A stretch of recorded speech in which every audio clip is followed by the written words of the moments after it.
brother? What's up? This is a Hey, how you groovy doing? party, man. Yeah, I brother, can like, dig it. solid. Right on. Hey, Man, what's your name?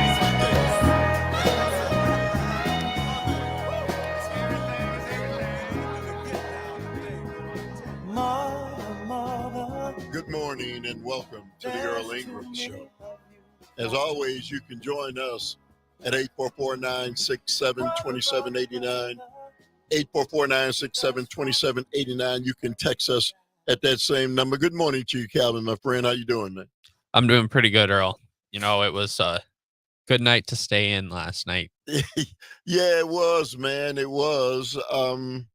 You know, normally the old axiom is April showers bring May flowers, but it was March showers brought April flowers, and because the flowers are out, and we've had some really great growing weather, and man, I mean my grass is as green as I think it'll be all year, and the flowers and all those things are up, and it's absolutely amazing how far ahead we are with growth.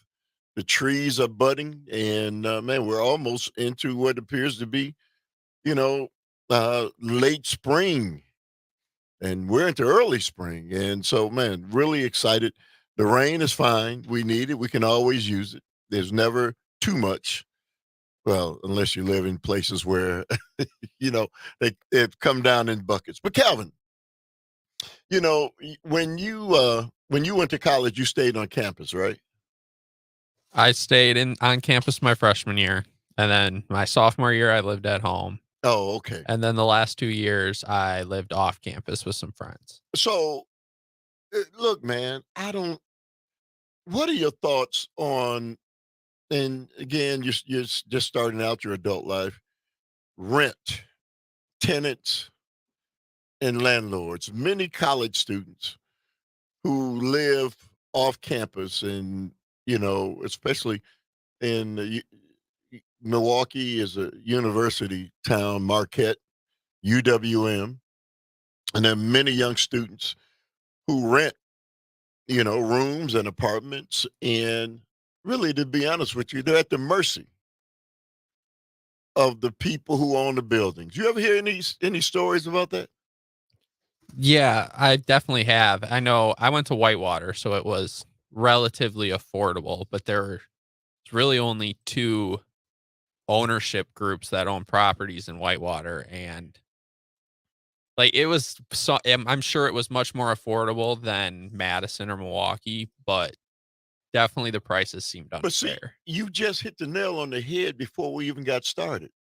Only 2 groups own these facilities. And this has been going on, and they've allowed, corporate uh, corporations and managers to buy up all the properties around universities. And man, they just treat the people any way they want to treat them. They rent month to month. And so if something occurs that, you know, people may not like, boom, they're out. And so where can you go, in month to month, you know, rentals, rentals, which is what happens so many times. I know so many people, man, who, well, I don't know anymore, but I do know, I don't know them personally, but I read the stories of so many people who really are in a bad situation because they're renters. And it doesn't mean that everybody is a bad landlord. But clearly, man, month to month leases are really just a bad situation for people who rent. They're great situations, I guess, for the property managers and the owners, because there's always somebody looking for a place. But Calvin, if you're the person who's being moved out.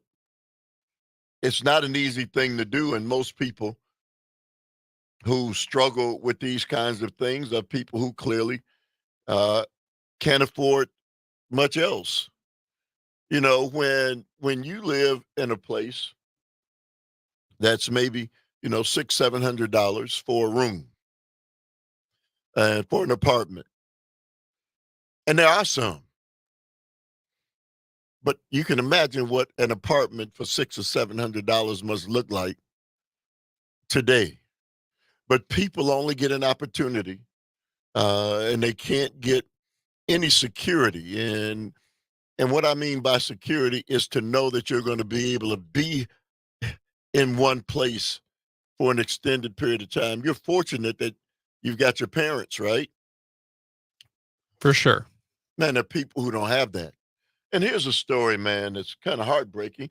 She's not alone, because I've heard these stories over and over and over again, and it doesn't get any easier.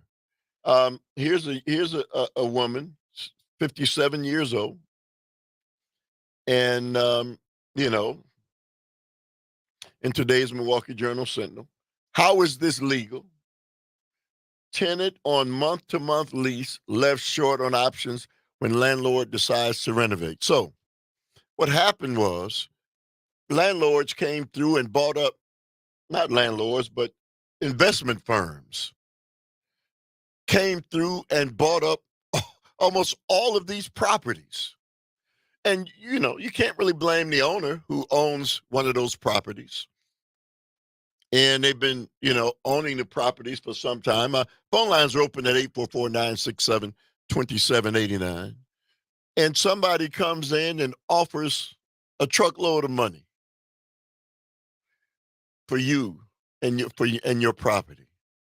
And so the landlord, is saying, hey, man, being a landlord is not an easy undertaking, Calvin. I don't know if you know any, but, when you've got to worry about your property, whether it's going to be damaged, whether the person's going to move out, all of those different things, going to court, being a landlord is not easy. Keeping properties updated, all those things. But you know that when you get into it. And so what happens is the landlord is offered a way out.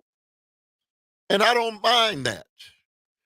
The problem, Calvin, is when investment firms buy up everything. People with money, huge sums of money, and groups buy up these properties. And now they put people in horrible, horrible situations. I see my good friend Sharky is on the line. Hey, Sharky, how you doing, my friend? Top of the morning to you, Mr. Earl. And right in the wheel well today my representative from the state is our favorite Speaker of the House, too, and owns lots of properties. Robin Voss. That he rents out. I'm sorry? Robin Voss? Robin Voss. Yes. Robin Voss. Yes. And I had mentioned when Matt Flynn was still on board with you, and I enjoyed his segments as well. He was supplied with the information that came out of Walworth. And if you do CCAP, you'll see a happy days that we can learn from Robin Voss so it doesn't happen to other people. But he is the one that made laws such that, and I'm not a lawyer, but I play one on TV. He's the one, he makes it very easy for people to get in situations where they're struggling, the struggle that you speak of. And he has increased ability to be able to force all these people's grievances with court documents that make him almost a steel man as far as trying to get any movement out of the courts. And that's sticking in a lot of people's craws too. So Robin Voss is a favorite of our landlords, and the newspapers out there. When I say paper, anything out of CCAP for the civil court is going to be useful if people want to. Sharky, I don't want to beat up on individual landlords because they invest money and so it's a difficult proposition, it's a lot of hard work, and so people get into that. I understand that. But when major corporate people come together and purchase, there's a guy in Milwaukee who probably owns one guy 50% of all rental properties. To me, or 40%, it made no sense. And I said this to the older people when the guy first started buying up everything. He started buying up everything 10 or 12 years ago. And then people said, well, he came in and what he did was at least he made the thing look good on the outside. All of the properties that he bought, he invested in that. And but what he then did was became a slum lord and started putting people out left and right. And so they allow one guy to own 40% of the rental properties. How does that make any sense? And so when you allow corporations to control the rental properties in any city or any place, it's not a good idea. And so this is kind of what happened in this story I'm talking about. And, I'm sorry, I'm a voice for the downtrodden.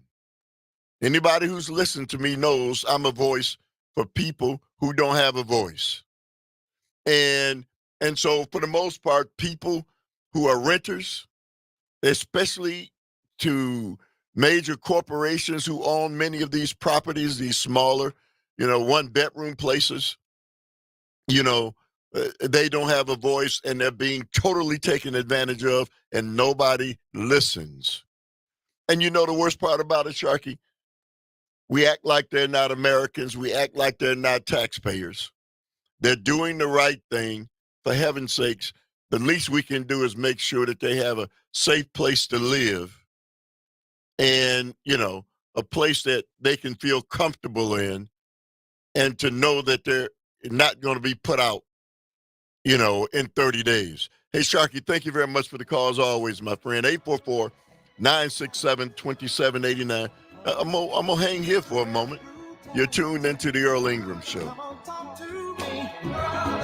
You can see what's going on. Yeah, what's going on? Tell me what's going on.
All right. Welcome back to the Earl Ingram Show. As always, you can join us at 844-967-2789. Text us at that same number. I was talking about the fact that when corporations are allowed to buy up just large swaths of rental properties, it's not a good thing. It's not a good sign for those citizens who are trapped and who don't make enough money to be able to afford, a rental property that's, comfortable, and that they can sign leases, of a year or more, and then you're comfortable there. I was once a renter, and so I know of what I speak. I didn't always own a home, and I know the fear that people have when all of a sudden a landlord decides you got to go, and you're stuck struggling, trying to find a place to go, and so it creates undue hardship on people. In this case, when Stacy Baker, 57, saw a notice to vacate on the ground outside her apartment door in February, her thoughts spiraled through all the sudden bills she'd have to pay. She would have about 7 weeks to pack up her belongings, find her next apartment, hire movers, and scrounge up the funds to cover application fees and a security deposit for her next place. One of the reasons why so many people live on the street, you wonder sometimes how people who even have some resources may not have the best credit. There's no way that they can rent. If, landlords check credit rating. You got a bad credit rating. Chances are you're not going to be able to find a decent place to live. So anyway, Miss Baker was asked to vacate, not because she did anything wrong. She pays $700 a month for rent. She had been there for several months. She doesn't have any family in the city. She had just moved here, and she was on a month-to-month lease. Well, a property firm and investor group came in and bought all these properties and decided we're going to update all of these properties, because if we update them, we can raise the rent. So the rent that she was paying $700 a month for now shot up to $1,000 to $1,300. And so as they were starting to redevelop these different apartments, hers was next, and so she had to go. Now, is it legal? Yes, it's legal. Is it moral? I don't think so. And so this is where we are. Corporations and money. People with, these large conglomerates can put together these groups to purchase all of these properties, which didn't happen, decades ago. It didn't happen. That's why all of those places were owned by individuals. And so you got to know the landlord. You could talk to your landlord. I know the places where I stayed as a young man. I knew my landlords. I didn't have to deal with some investment firm that didn't have any passion or compassion whatsoever for me. 844-967-2789. It's another one of those things and slippery slopes that I clearly believe is not a good thing for the society. Let's go to Cassandra from Madison. Hey, good morning to you, Cassandra. Your thoughts? Hi, Earl. Thanks for taking my call. Well, you know what? I am a little conflicted about this subject because I am actually a landlord. I own a small 2-bedroom home, a single-family home that I rent out. And because of the economy, I had to raise the rent on that particular property. My insurance increased. Just overall, I just had so many expenses, the upkeep of the home. And the reason why I'm hanging on to it, number one, it's a source of security for myself and my family. If anything ever happens to myself or my kids, there's always a home for them. And number two, the other reason why I'm hanging on to it is because when I retire, hopefully at 65, that will be a source of income. So I'm not making much money off of the rental at this time because of all of the other expenses I'm incurring. So, Cassandra, again, it was not the individual renter that I was talking about. It was the major corporations that have come together, conglomerates, and bought up all the properties, and who clearly, you know, can do whatever it is they want to do. Individuals who own properties, I said, I understand that. But I'm talking about like the guy in Milwaukee that owns 40% of all rental properties. How does that make any sense? I would have to look at his books to see if he's actually making a profit, Earl. Well, let me put it this way. He's certainly making a profit, or he wouldn't have bought 40% of the rental properties. Earl, as I said, just to be fair, and I want to be fair, he may be illiquid. So I don't know. Well, so my point is you shouldn't have allowed one person to be able to monopolize rental properties. That is something the city or perhaps even the state should take up. I had not considered it. Perhaps it is a monopoly enterprise. Yes. And so this guy has been, locking up the courts with evictions because he owns 40% of the property. Smaller landlords can't get their evictions in. I wish I had more time, Cassandra. Thank you very much for the call, as always. On the other side, what's really happened in this country with the loss of union jobs. 844-967-2789 is the number. You're tuned into the Earl Ingram Show.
things my way?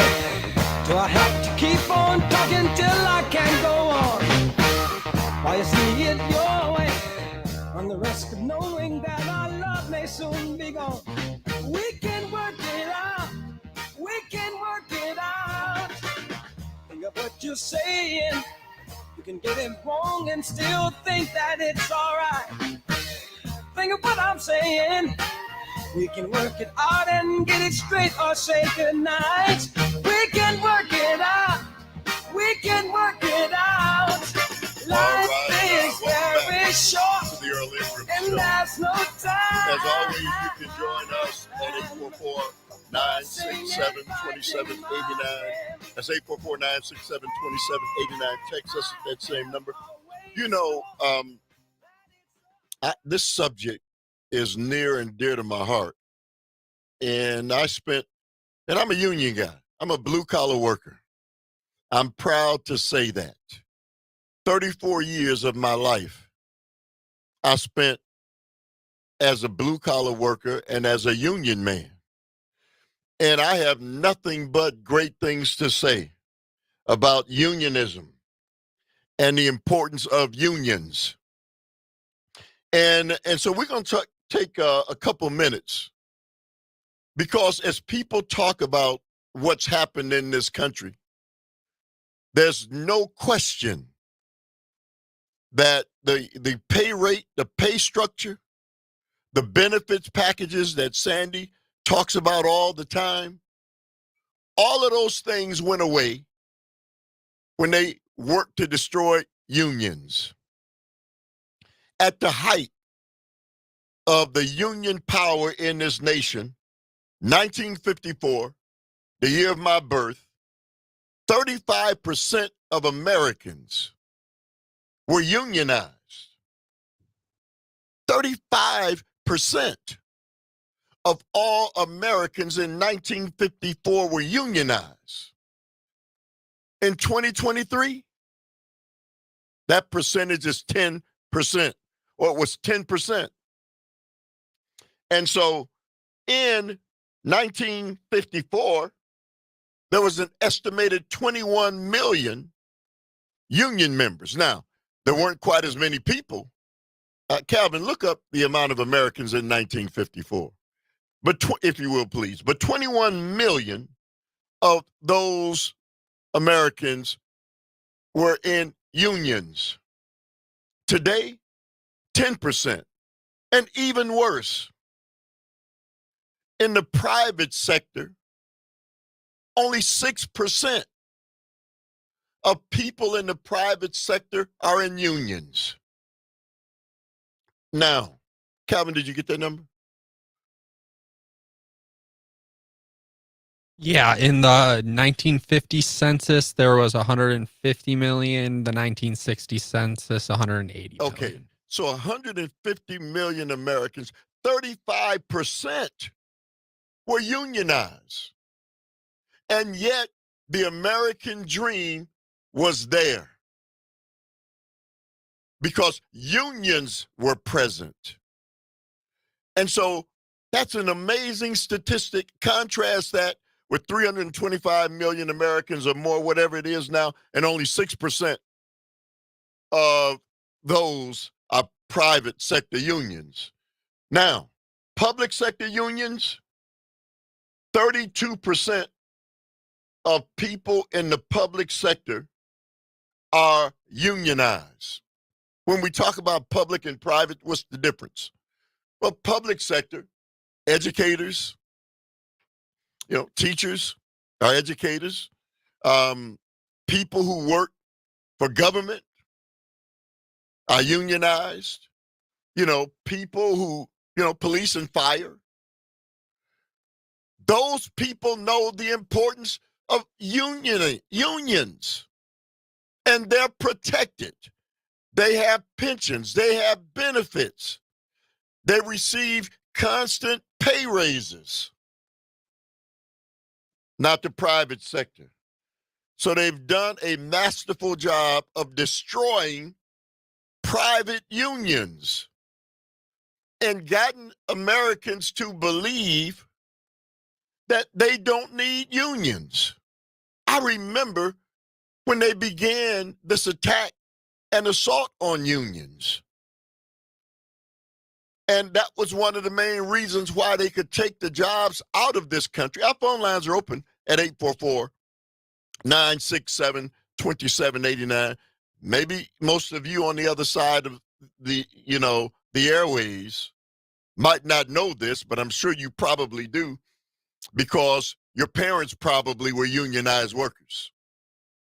But anyway, I remember the attack and the organized effort that was put together to attack unions and to talk about that unions were for people who were lazy, people who couldn't do things on their own, people who wanted somebody else to fight for them. And I remember all of those things. Even people who were in the union were so brainwashed that they believed they didn't need the union. You look today, 6% of the private sector have unions. And so the other 94%, you wonder why you don't have benefits.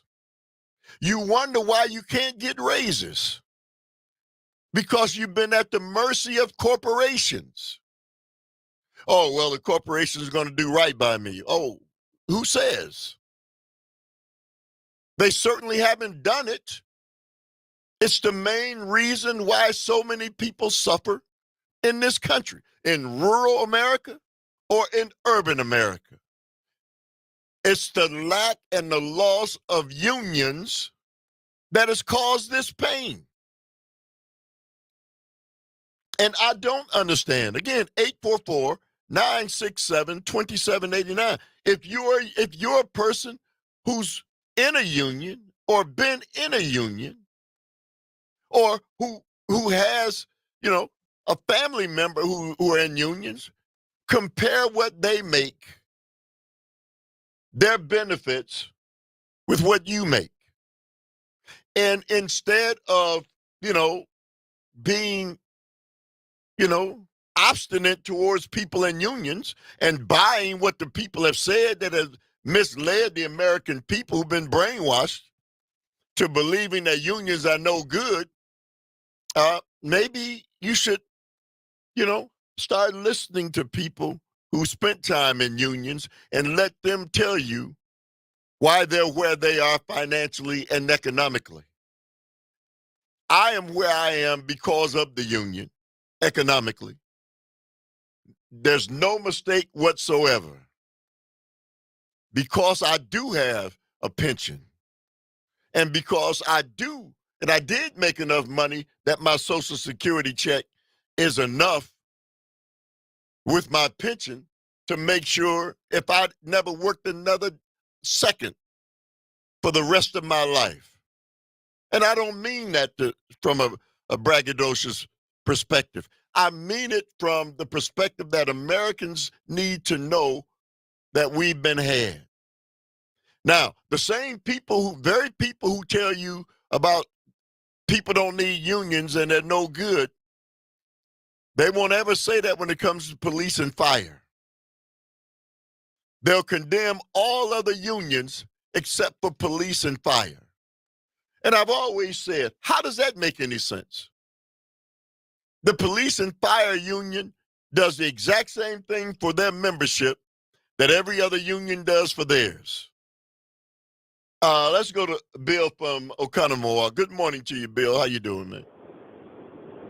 Great. I spent the early part of my life in a union. Here's the good, the bad, and the ugly. The unions are great to a point. But when I was in the union, I hadn't been there 8 years, and I was told to go on strike. I was more than willing to settle for what they were offering.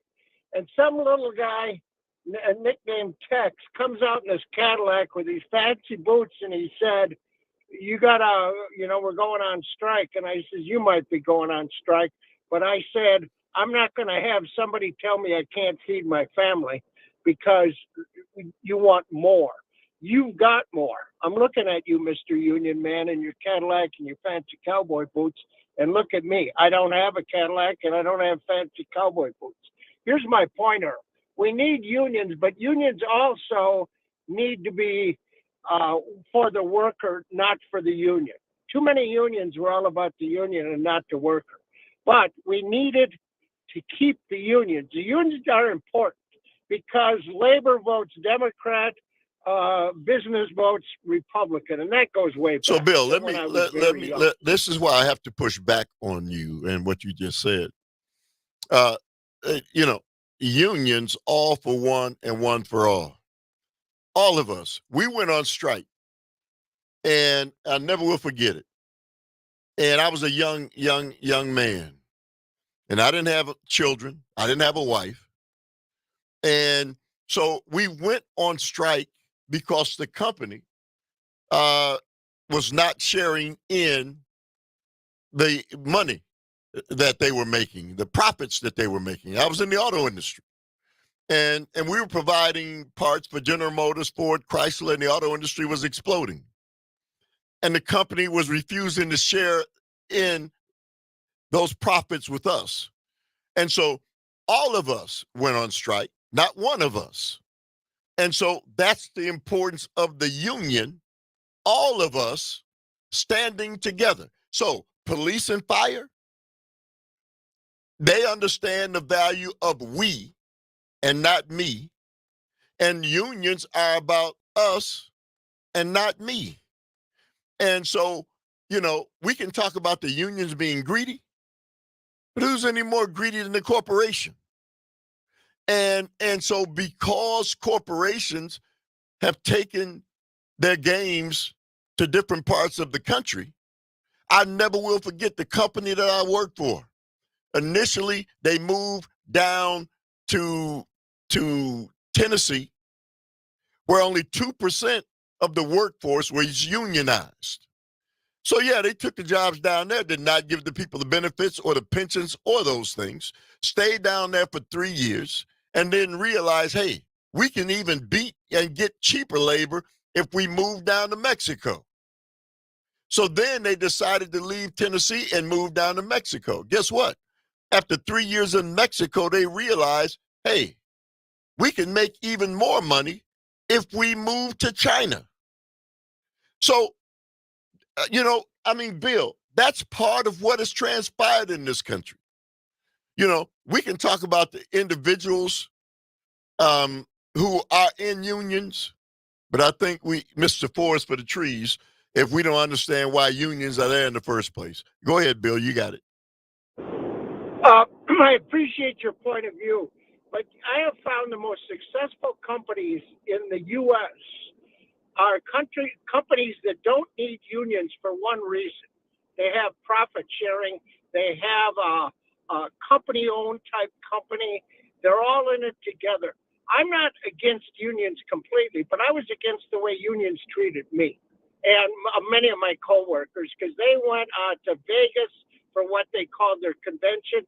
We actually got some of their books. I was in the Communication Workers of America, CWA, and we investigated them because they were ripping us off as bad as the company.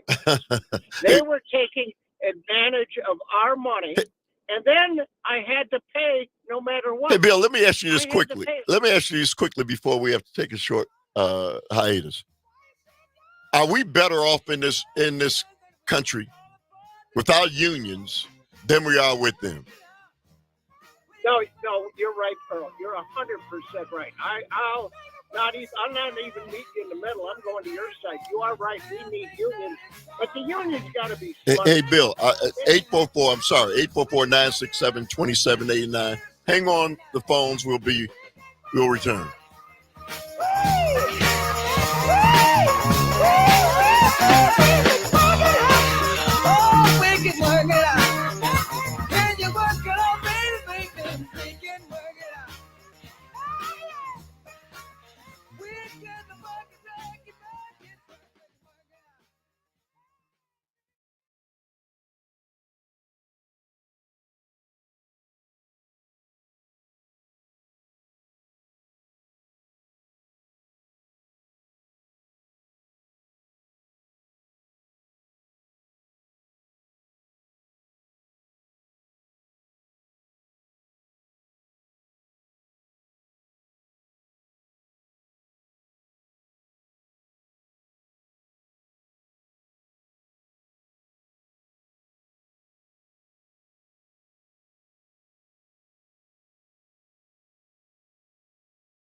wonder where I've been. I search to find the love within. I came back to let you know. Got a thing for you, and I can't let it go. My friends wonder what is wrong with me. Well, I'm in a daze from your love, you see. All right, welcome back to the Earl Ingram Show. As always, you can join us at 844-967-2789. Text us at that same number. My topic is unions and the lack thereof, and the correlation between the struggles that people are undergoing today and what, transpired going back as far as 1954, when 35% of all Americans were a part of unions and the American dream was attainable. Let's go to the phone lines, and Susan from Kenosha. You can join us at 844-967-2789. Hey, Susan, how you doing? I am doing fine. This here, talking about unions, goes straight to my heart. I was a civilian worker with the Milwaukee Police Department. I actually was on the union board.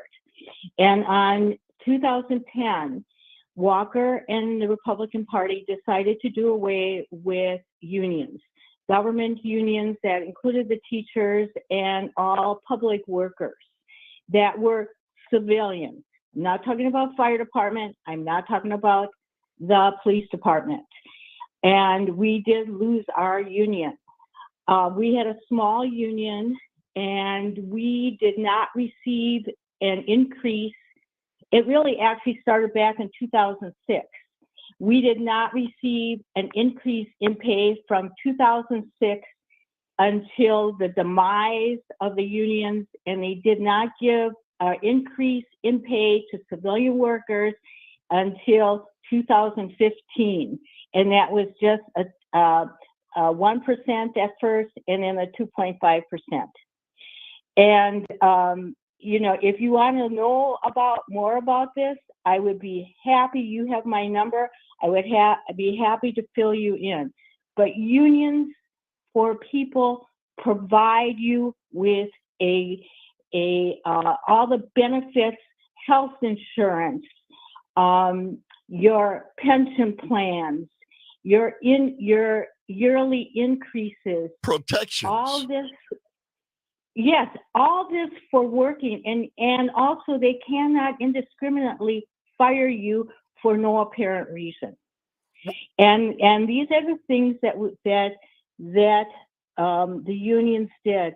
And even though we could not collect the money after 2010, I used because most of the board members left, and there were only two people who actually stuck, me and a person by the name of Lori stuck it out, and we actually continued union services. And when one of our people were in trouble, we were there and we supported them.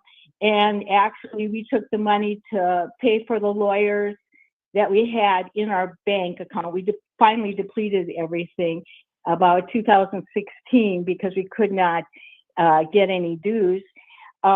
We stood by our people right to the bitter end. And when people talk badly of unions, the union chief, the people that you select the people who are on your board. And if you select bad people, that's on you. It's like voting for a president. So Susan, thank you very much for the call. I want to say this in all candor. The people who 35% of the American people who were in unions,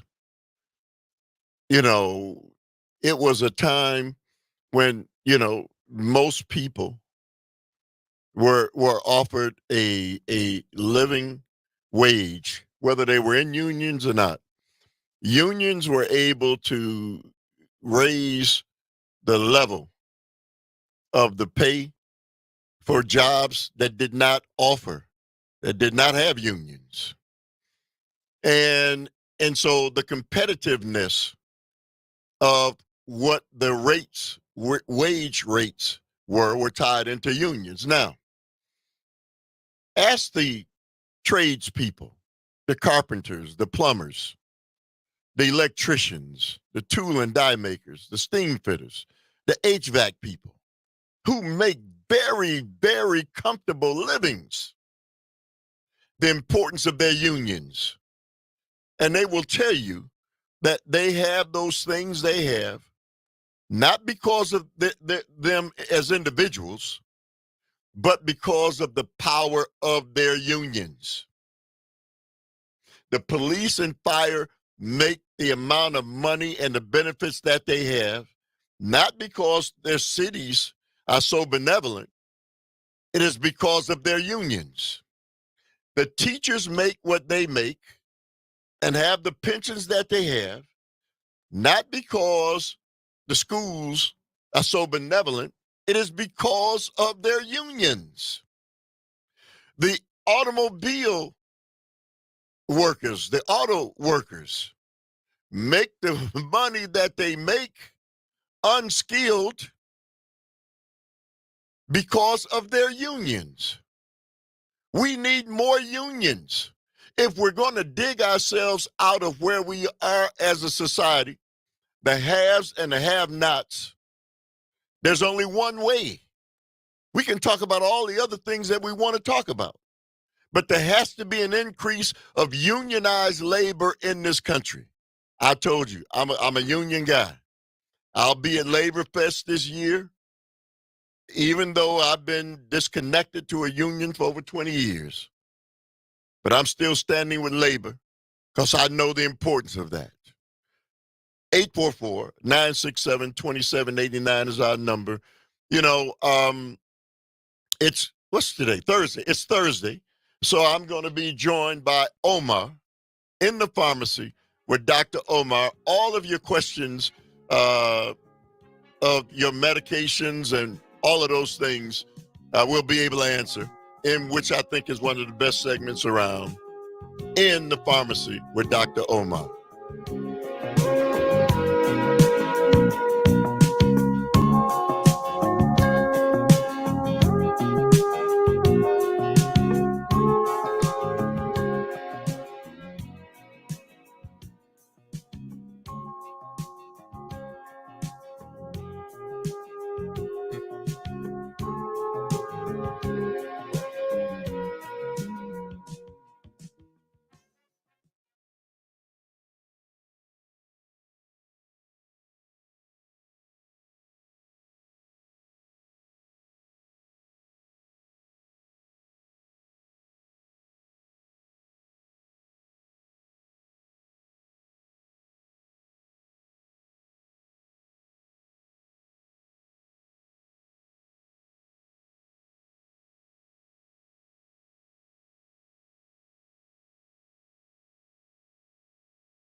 doing, sir?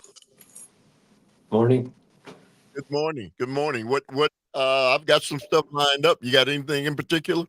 I can talk about how to maximize male hormones naturally. Okay. I can talk a little bit about hormones because I just came back from very intense training on hormones and managing hormones for men and women. And it's just fascinating, the information I can share. Oh, well, that's great. That's great. I'm going to talk a little bit about drug shortages Great. and why they exist. And I love to hear your thoughts on how it can possibly be that, right? Seems like I got some other things as well. all right. It's Great. good seeing you. It's good seeing you. Good seeing you as well, Eric. All right.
The following content is not intended as medical advice. Always consult your own physician, pharmacist, or healthcare professional for your own healthcare concerns. Bringing you a passion for health and wellness. Dr. Omar Uliwa is here to answer your pharmaceutical questions. Now, let's go in the pharmacy with Earl Ingram and Dr. Omar. Doctor, my eyes have seen the years and the slow parade of fears without crying. Now I want to understand. I have done all that I could to see the evil and the good without hiding. You must help me if you can. Doctor, my eyes, tell me what is wrong. Was I unwise to leave them open for so long? All right. Welcome back to another edition of In the Pharmacy with Dr. Omar, the pharmacist and proprietor of Welltopia Pharmacy, Mequon, Thingsville. Hey, good morning to you, Dr. Omar. How you doing, sir? Morning, Earl. I'm doing great. How about you? How are you doing? I'm great, man. It's always good to have you on. I look so forward to our conversations every Thursday because just managing my own health is so much more important, especially since I've had these conversations with you. I went to see my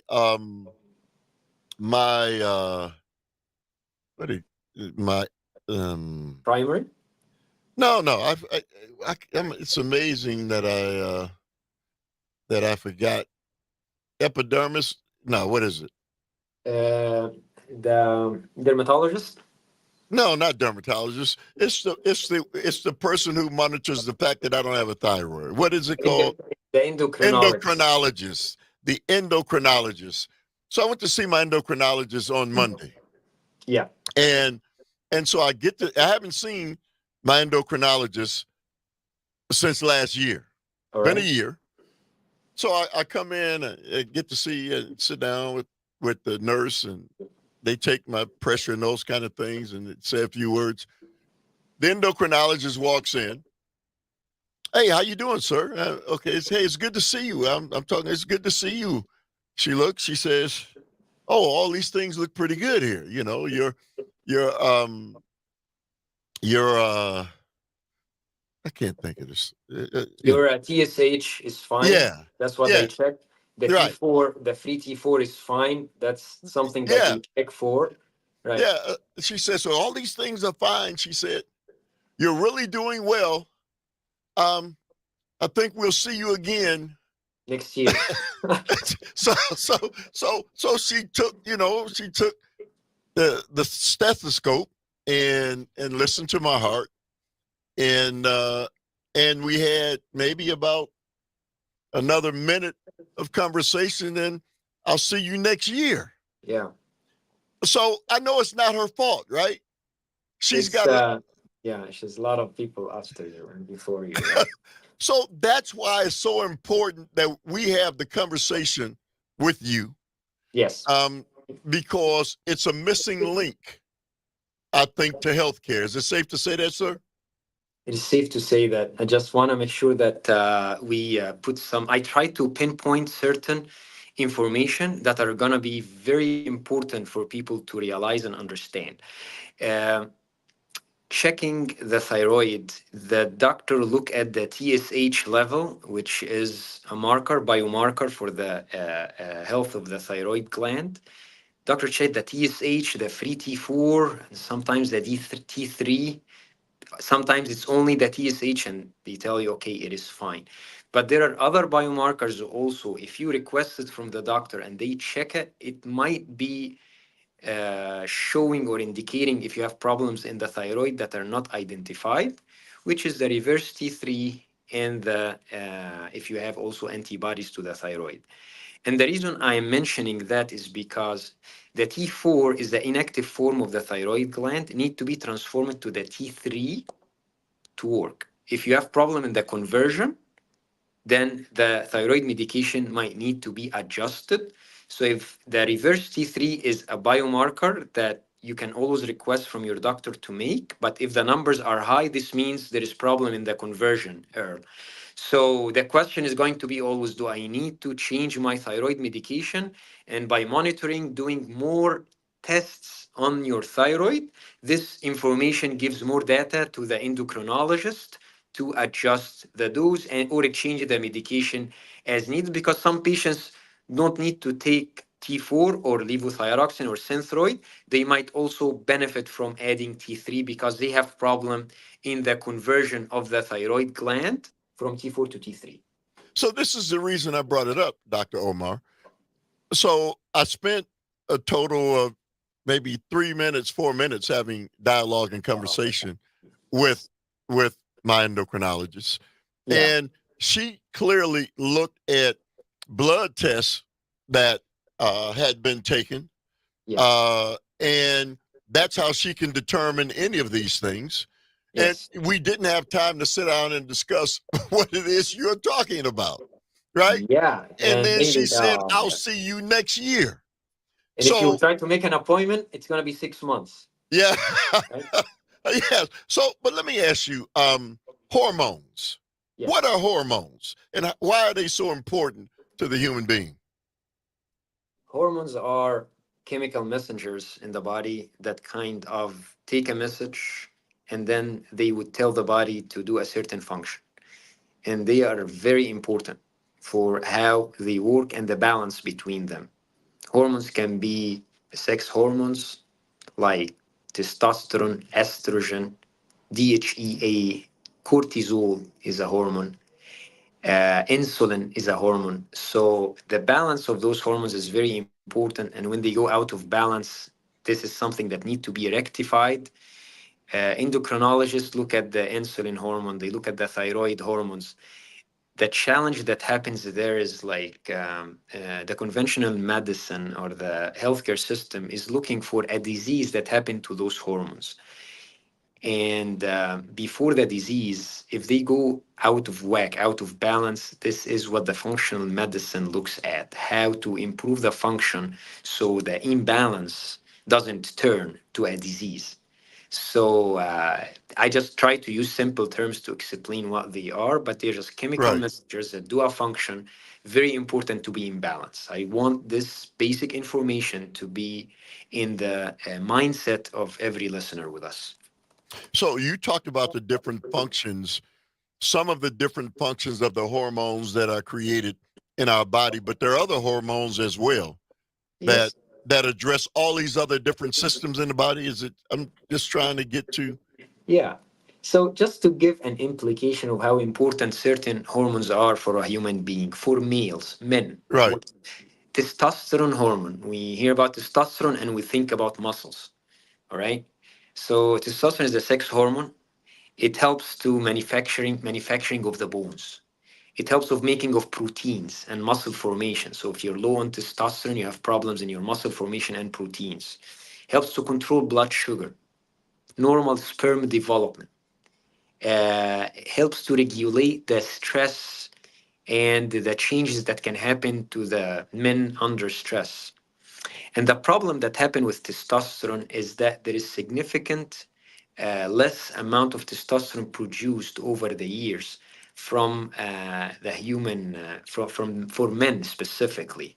Like it's safe to say that every year men lose like 1% of the testosterone production in their bodies. So monitoring the changes in this important hormone for a man is very important to see if imbalance need to be corrected, and having low testosterone levels in men doesn't warrant the need for using testosterone exogenously or topically or injectable right away, because there are natural ways to improve the balance in hormone levels. And this is also another basic information that I want every man to understand and learn.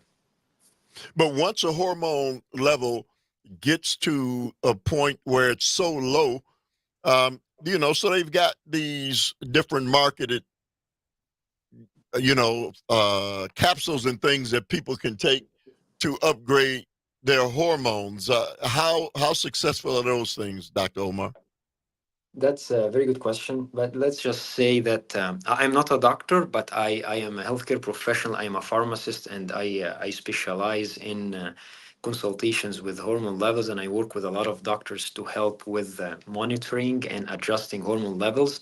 If a man is less than 42 years old, it's always best to increase levels of testosterone naturally. So we try to look at certain things: lifestyle changes, foods that we eat, stress, sleeping, healthy sleeping, and then looking at foods that you can eat to increase testosterone levels, like pomegranate juice, 4 ounces a day. Helps to increase testosterone levels according to validated research. Pomegranate juice, the actual juice, like the Pom brand that you can get from any department Right. store. Not with sugar and additives. Yeah, without sugars and additives, yes. But if you're worried about increasing the blood sugar, you can take it as a supplement, pomegranate supplement. Can come 300 or 400 milligram a day. That can naturally increase and boost testosterone levels. Magnesium. If you take 400 milligram of magnesium a day, it helps to increase testosterone by a mechanism in the body that make available more free testosterone. And when you go check for your testosterone levels, you need to do a free testosterone test. That's what tell you what's available for the body to utilize to help with the function in the body. So I just want to tell you, there are certain things that we're not doing, and then we seek medications. Before we do or seeking a medication or normalizing it or taking it topical or injectable or any form, let's do the due diligence. Let's do our homework. Make sure that we're working on our stress level. We're working on the things that we can manage that are not going to cost us any money. And then I work on the foods that I eat. Eating breakfast is going to increase your testosterone levels because you're going to be less stressed through the day. Something simple as that. 844-967-2789. If you have any questions or comments, now is the time. You are in the pharmacy with Dr. Omar, the proprietor and owner of WellPoint Pharmacy in Mech One, Thingsville, and my guest every Thursday on the Earl Ingram Show.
All right, welcome back to In the Pharmacy with Dr. Omar, the proprietor of WellPoint.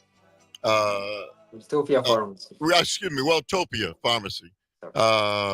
In Mech One Things. But let me ask you, Dr. Omar, drug shortages at the highest rate since 2014. Chemo drugs, ADHD medications, the weight loss drugs, all of these drugs and many others, some 323 drugs in number. Yes. At a shortage. I don't understand. So, if you can help me understand, because in the way I think that, hey, the only way that they could be in a shortage is if they're not producing enough of them to keep the prices high. Yeah.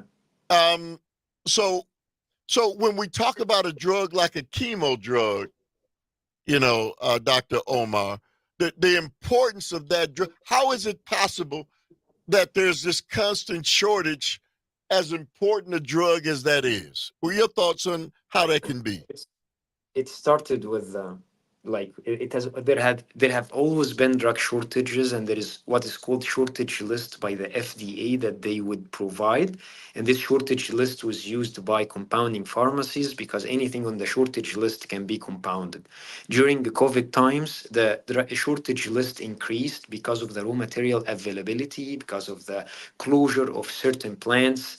There was a problem in certain manufacturing plants in out of the United States, and when the FDA inspected them, they found that there was growth of something weird that they did not like. So that caused shortage of an important blood pressure medication at that time. That was like 4 or 5 years ago. But then this year we are having new kind of shortage due to wars and the supply chain problems.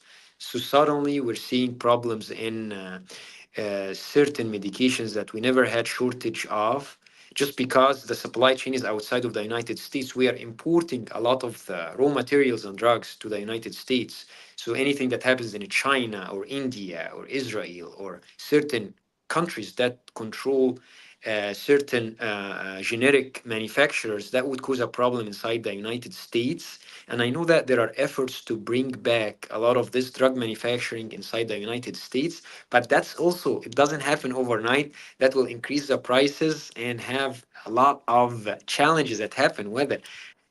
So it's a complex problem. Then there's another problem that happened also that I want to discuss, the insulin.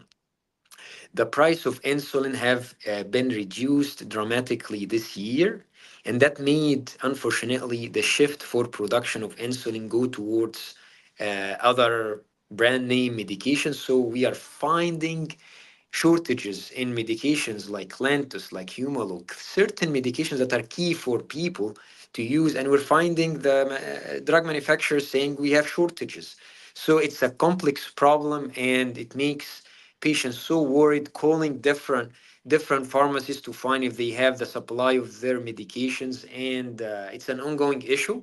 And just it's very stressful for any pharmacy now, because we have significant number of phone calls just to ask, do you have this medication or not?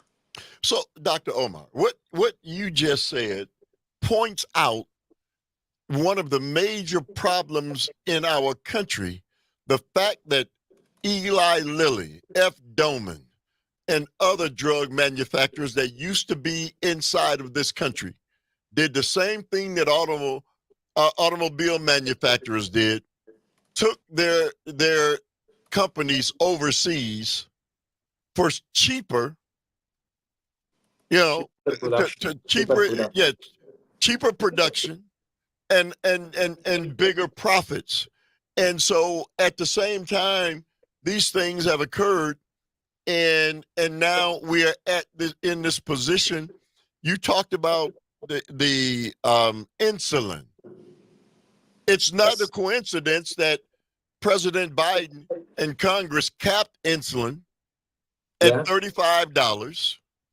Yeah. And now all of a sudden there's a shortage of insulin in the country. Yeah, because it's no more profitable for those companies. For the first time that it's happening now, that we see these shortages, and it's happening just coincidentally, like just by chance, just after this capping of the price of the insulin. So it's just it's a weird coincidence. Well, yeah, okay. Let's go to Mary from Wauwatosa. Good morning to you, Mary. How you doing? Good morning, gentlemen. On the subject of hormone therapy, I receive hormone therapy myself, and it's not prescribed by an endocrinologist, but rather by my functional medicine doctor. And so I have complete confidence in this person. And through comprehensive lab testing and focus on lifestyle medicine, I feel like I'm in good hands with the functional medicine MD. And I'd just like to ask Dr. Omar's familiarity and comment about functional medicine. Thank you. Thank you as always, Mary. So to me, functional medicine is longevity medicine. Functional medicine is what I am doing to make sure that I don't get a disease and I live the best that I can. I believe in functional medicine, and I want to say that this is the complementary medicine to the conventional medicine. And the best case scenario is the communication that happens between the conventional medicine and the functional medicine. The endocrinologist is always looking for a disease to treat. The functional medicine is looking for complaints that you would have to help you with, like hot flashes, not being able to sleep, feeling blues and not feeling happy. If you go to conventional medicine, you tell them you have problems with like thinking a lot and you're just not sleeping and you have those thoughts, they're gonna put you on an antidepressant. Functional medicine is going to look at the stress level. It's going to do gut analysis to see if you're eating something that is bothering you. It's going to test your hormones and check the levels to see if they are out of balance. So I work with functional medicine practitioners every single day. I work with women and men to help manage and help them with managing their hormone levels. And I believe that every human being deserves to live the best until the last moment of their lives, just to live healthy. So functional medicine can be a broad term and used sometimes in the incorrect place. but the core of it is the marriage between conventional medicine and longevity medicine. So what is the difference again of functional, a functional doctor? Let me give I you an mean, example. Let me give do you an they? example, Eric. Let Okay, me give you an example. Uh, a woman at the age between 35 and 45 goes through hormonal changes between the perimenopause to menopause, when they have period to not having a period. At this time, the hormonal change can cause problems like hot flashes, not being able to sleep, increase in weight. Functional medicine will look at that and help to kind of figure out what's the core problem and help with a solution. all right. 844-967-2789. In the pharmacy with Omar, the pharmacist. He is the proprietor of Welltopia Pharmacy in Mequon, Thingsville. 844-967-2789 is the number.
All right. Welcome back to the Earl Ingram Show. As always, you can join us at 844-967-2789. You can text us at that same number. You have entered in the pharmacy with Dr. Omar, the proprietor of Welltopia, Mequon, Thingsville. Let me ask you something, Dr. Omar. Our phone line's open at 844-967-2789. I'm beginning to believe that there are as many vitamins as there are alphabets. Yeah.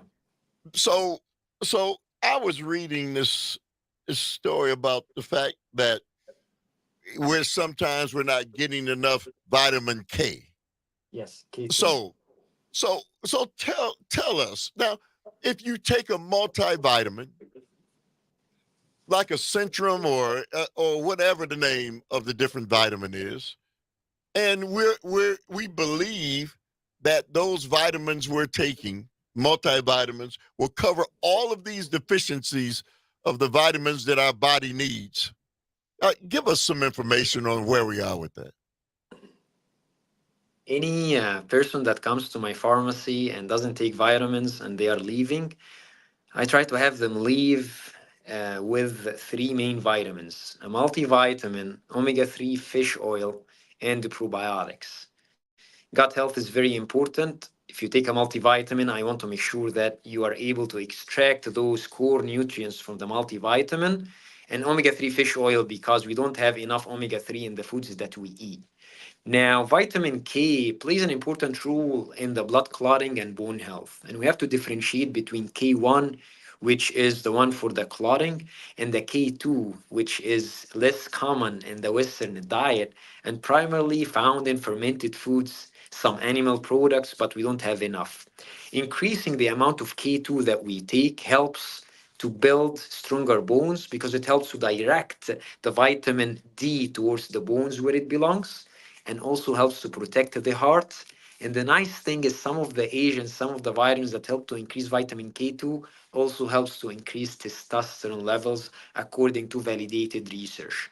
So if you take a multivitamin, you're at least doing something.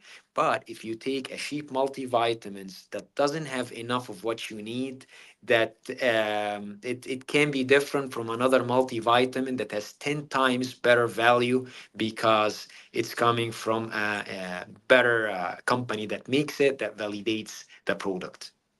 Dr. Omar, I began again the segment we're talking about. There are as many vitamins as there are alphabets. Yes. Almost true, right?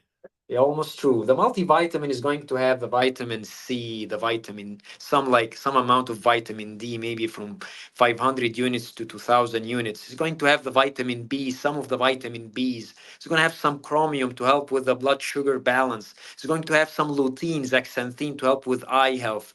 It's going to have some minerals to help you. So it's complementary to the food that you eat, Earl, because we're not eating very healthy diet. We eat a sad diet. It's very sad, standard American diet. So Have, we need have, to fix that, right? have you been in my kitchen lately? Uh, I mean, and part of it too, Dr. Omar, is the foods that are packaged and that are being sold are Yeah. bereaved of the things that you're talking about themselves. Yeah, in my consultations, I try to tell my patients when you go to the department store, try to go over the edges. Don't go in the middle, because the middle is where you have the packaged food, and on the edges you're going to have the actual food. The plants, the vegetables. This is, you need to make, the more that you make real food in your house, the healthier that you are, the healthier gut that you have, better extraction of foods you have. Fixing the gut is core for health, and fixing the gut is Number one thing that you can do is to work on your kitchen and on your meals, spending time, serene time with breakfast, Earl. 10, 15 minutes in the morning with breakfast, because I find that most people don't eat breakfast and they think that taking coffee is going to be enough, actually, and they run on cortisol all day long without enough food in their gut to support them in the crucial assignments of what they have to do. So just eating breakfast and spending time with a home cooked meal, this is integral to your health. Less stress, better sleep, and less food at night, because we're used to eating just one meal at night that we eat and sleep, store the food that we eat in the glycogen, and it's just not enough. So is it still, you know, the government still believe that 3 meals a day The is government, sufficient, is like the government leaves it or to has our that hands, three man. meals a day, or has that 3 meals a day belief been kind of, debunked? I believe in 3 meals a day because I don't have a lot of fats, and if I don't eat, I just get to be super stressed. So if you eat a healthy breakfast before 10 a.m., eat breakfast like a king, eat lunch at maybe 2 or 3 like a prince, and then eat dinner like a poor man. Eat a small meal for dinner. This is what I believe in. This is what I believe in, and this is what is going to make your health optimum. Better uh, meals, stronger meals early on the day, and then you're going to be less snacking in the middle if you eat actual meals. that's kind of the opposite of what we've been taught. The Yeah. big family meal was at dinner time, and you sat down, and so it turns out that probably, after research, is not the right way to do it. Unfortunately, in omeprazole and pantoprazole and the gut helping acid reflux medication is on the rise because of that. Yes, if we eat a meal and then we go to sleep, we're going to have acid reflux and we're going to have gut issues. And I see patients every day telling me this one pill or capsule I cannot get rid of. I can get rid of everything, but I can't get rid of my PPI or omeprazole or pantoprazole because they're very hard to get rid of. They help with the symptom of acid reflux. The core issue is that you need to fix your eating habits and your gut, and it's fixable, but it takes time. You cannot just go cold turkey on certain medications. I'm sorry, I'm jumping from topic to another, but it's all connected, Earl, No, no, no, no, no. You're doing fine. Let's Okay. go to Tom from LA. Good morning to you, Tom. Your thoughts? Good morning. Good morning, Earl. Good morning, Dr. Amar. First Morning. off, we the people ultimately are the government, and we must never forget that. Dr. Omar, what I wanted to say to you is a lot of people now are taking Ozempic, and they're taking these, they're using it as a weight loss drug rather than as a insulin drug. And from my research that I've done, Ozempic and things like that are basically helping people lose weight, but at the same time, it's making them skinny fat because it's actually taking away the muscles and the muscle content away from their body. So I would recommend everyone don't take that stuff for like weight loss because one, you're depriving the people that do need the drug for things like diabetes, but two, it's not going to do what you think it's going to do. It's going to make you skinny fat. It's not going to make you a healthy type of person on a weight loss regime. Hey, I was Tom. wondering if you could respond about that, or if you could give us some feedback on Hey, Tom. I'll accept skinny fat. But All right. hey, Thank you, great Tom, for questions, this. Tom. Thank you. Great, Go ahead, Dr. Omar. great question, Tom. So we have to differentiate between the Ozempic and Monjaro and the other medications like Wegovy and the other medications that are actually FDA approved for weight loss. The challenge that Tom is saying is that people go for a prescription on these GLP-1 agonists and the other terzepatide medications that help with weight loss quick and fast. I know doctors who, if someone comes to them to help with weight loss using any of these agents, if they don't get proteins with those medications, if they don't dispense it and buy it from the doctor's office, they don't dispense them these medications, because the problem that happens is that these medications can help with 15% weight loss. You lose weight in a short period of time, and then you're skinny fat, but you're actually losing your muscles. your muscle mass. So it's very important to eat proteins and eat proteins in the morning. And if you don't eat enough proteins, you need to take hydrolyzed protein, pea protein, plant, whatever you like. But just you're spending money to help with weight loss program, taking these medications, spend money on better eating habits and more proteins. And I totally agree with you, Tom. If I'm going to only depend on these medications to be skinny fat, well, I'm going to be skinny fat as long as I can afford it. And when I can't afford it anymore, I will gain back all the weight that I gained because I depended on a prescription for weight loss and didn't depend on what is needed, which is changing my habits. And the medication is only a tool to help me healthier lifestyle, encourage me to continue with my weight loss or better eating habits program. You know, let's do this. Let's go back to the phone lines and David from Mech One. Good morning to you, David. You say what? Hey, good morning, Earl. One thing, I know it sounds crazy, but has not, or at least I haven't heard being brought up. It's actually giving blood. Blood actually helps burn calories. Granted, you can't do it like every week, but it does a lot of good for the body as far as cleansing it and also promoting. I think getting rid of some of the chemicals that you have and that can build up. So I'm not sure what your guest thinks, but I do know that there's a lot of benefits to that, and one of them is losing some calories in the process. Dr. Omar, thank you very much for the call, Dave. Dr. Omar? Yes, I agree. I agree that donating blood helps to replenish the blood cells, replenish the fluids that are lost during the donation. On average, donating 1 pint of blood, about 470 ml, can burn about 650 calories in the body. And the body works to restore the blood volume. And some patients, when they go to the doctor's office, they check. They tell them it's better that you would donate blood because it helps them with healthier lifestyle and better energy. So it has bonuses to it. It's not for everybody. Also for patients who are taking testosterone exogenously, they need to always ask the doctor about this question if they have more hematocrit count, if they need to donate blood. But it's, I think, one of the activities that we are missing, and it also helps and supports the community. 844-967-2789 in the pharmacy with Dr. Omar, the proprietor of Welltopia Pharmacy in Mequon, Thiensville. Now's the time. He's on every Thursday with me from 9 to 10, and I don't think a better hour can be spent anywhere. Thank you, Earl. All right.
everybody. Wish you could be with me. There would be no problem. Our communication's bad, and I want to see you again. Person to person, face to face.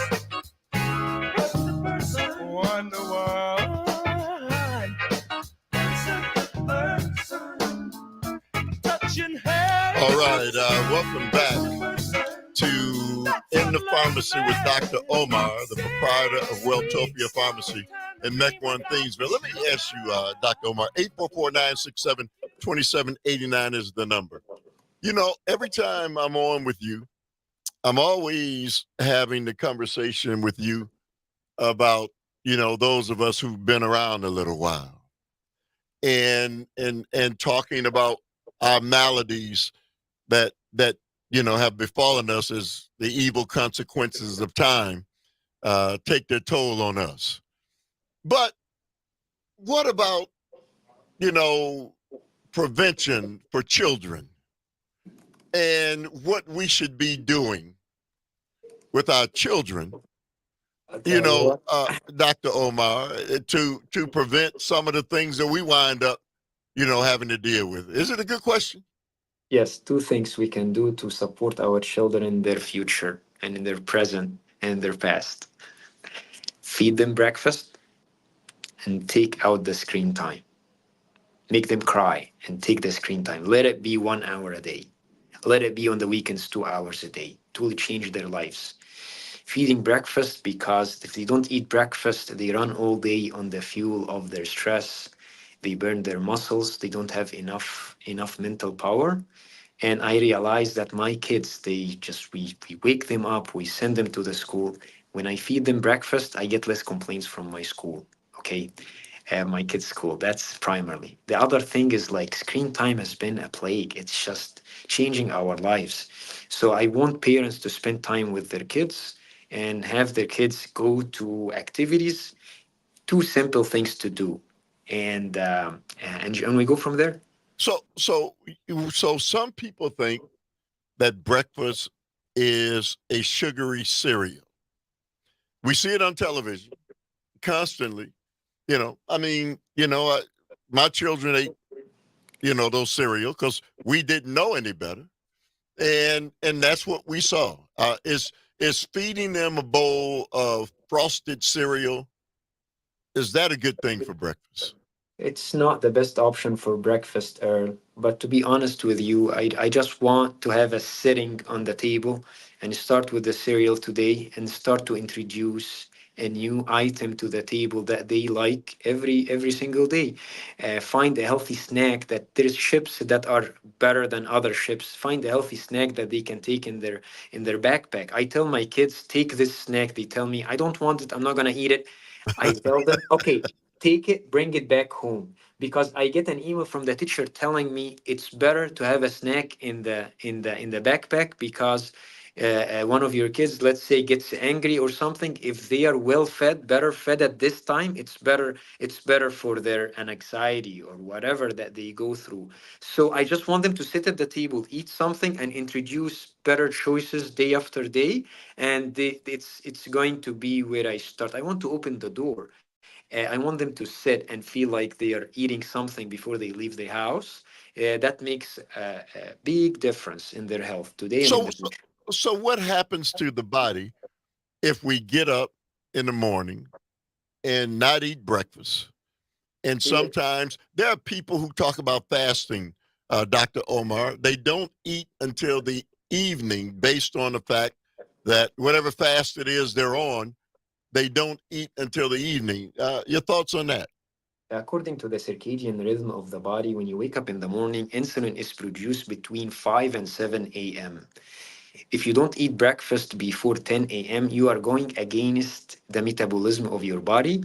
And if you chronically you don't eat breakfast, you're going to develop problems in your insulin. You can get diabetes type 2 or insulin sensitivity issues. So eventually your blood sugar will go up. When you don't eat breakfast, your stress hormone is going up because you are under the fight or flight mood, but at the same time, you are not feeding the lion that chasing you in the morning. When you eat breakfast, you feel more secure, your body is more secure. That happens for the young, for the old, for all of us. So, if you want to do intermittent fasting, eat a very early breakfast and a late dinner.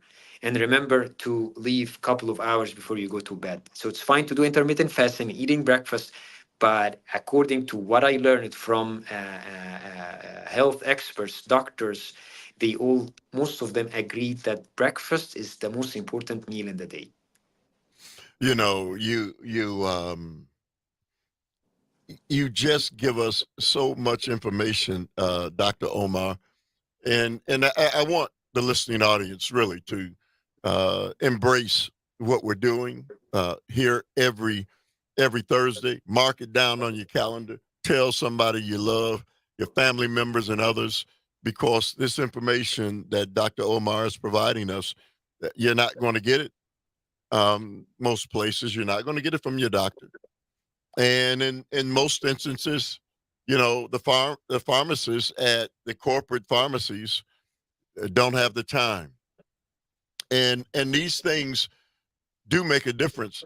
You know, Dr. Omar, some of the supplements that I've gotten from you that I have, you know, been taking, you know, make me feel like a lion and I'm ready to roar. That's great to hear. It's true. And so, you know, if my energy level has certainly picked up, and you know, you don't know. We're just average people who haven't studied what you as a pharmacist or what the doctor has studied. We don't know anything about the makeups of this wondrous machine called the body. We don't know it. We just know I have 2 arms, 2 legs, you know, a nose, a mouth, 2 eyes, but it requires maintenance. Is it safe to say that, Dr. Omar? Yes, it requires a village to move our body, and we need to get all help we can from professionals who know what they're doing. Dr. Omar, all right. We'll see you next Thursday. Thank everybody who made the show go. Thank you, Calvin. I'll be back on tomorrow with Sandy Williams. Enjoy the rest of the day. Up next, Jane Matnair on the air, and Greg Bott. See you later. See you later.